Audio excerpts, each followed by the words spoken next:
एक जादुई जंगल में लूना नाम की एक माया यूनिकॉर्न रहती थी। उसके सफेद चमचमाते शरीर, नीली चमकदार आंखें और एक सींग था जो इंद्रधनुष के सभी रंगों में चमकता था। लूना के पास एक खास ताकत थी, जहां भी वह जाती, सुंदर इंद्रधनुष उसका पीछा करते और जंगल के सभी जानवरों में खुशी और उत्साह भर देते। एक दिन कुछ अजीब हुआ। जंगल में इंद्रधनुष धीरे धीरे फीके पड़ने लगे और कुछ ही समय में वे पूरी तरह से गायब हो गए। आकाश में रंगीन इंद्रधनुष की जगह सलेटी बादल छा गए और सभी जानवर चिंता में डूब गए। इंद्रधनुष के बिना जंगल ने अपना जादू खो दिया। लूना ने फैसला किया कि वह इसे ठीक करेगी। वह यह पता लगाने के लिए निकल पड़ी कि इंद्रधनुष कहाँ गायब हो गए हैं। उसने घने जंगलों को पार किया, चमकती नदियों को पार किया और ऊंचे पहाड़ों पर चढ़ गई। इंद्रधनुष शिखर पर उसे एक पुराना उल्लू मिला, जिसका नाम ओरियन था।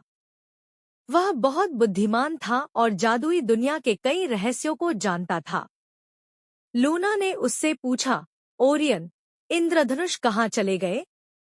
जंगल ने अपने रंग क्यों खो दिए?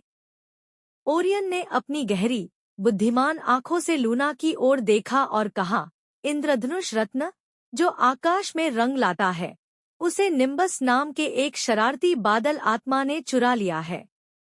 बिना उस रत्न के इंद्रधनुष चमक नहीं सकते। लूना ने इंद्रधनुष रत्न को वापस लाने का संकल्प लिया। वह बहादुरी से बादलों के राज्य में चली गई, जहां अब तक कोई यूनिकॉर्न नहीं गया था। वहां बादल इतने घने और भारी थे कि देखना मुश्किल था। लूना ने अपनी चमकती हुई सींग की रोशनी से रास्ता खोजा और जल्द ही उसे निम्बस दिखा, जो बादल पर बैठा था और इंद्रधनुष रत्न अपने हाथों में पकड़े हुए था। निम्बस, लूना ने पुकारा, तुमने इंद्रधनुष रत्न क्यों चुराया? जंगल को इसे वापस चाहिए ताकि फिर से खुशी और रंग लौट सकें।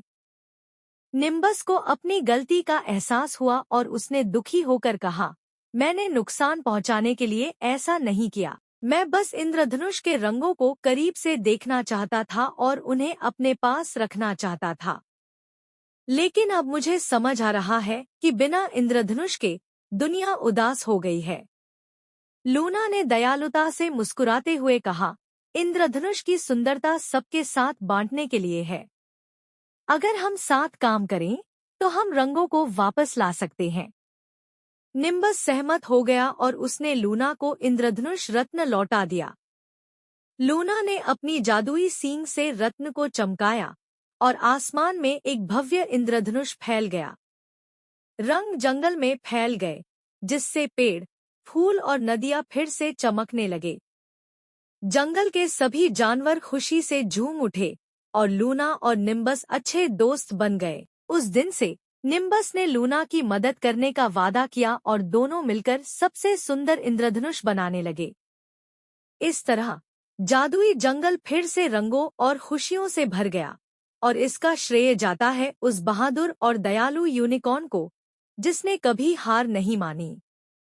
कहानी की शिक्षा, सुंदरता और दयालुता को बांटना सबके लिए खुशी लाता है और सहयोग से हम सबसे बड़ी समस्याओं का भी समाधान कर सकते हैं।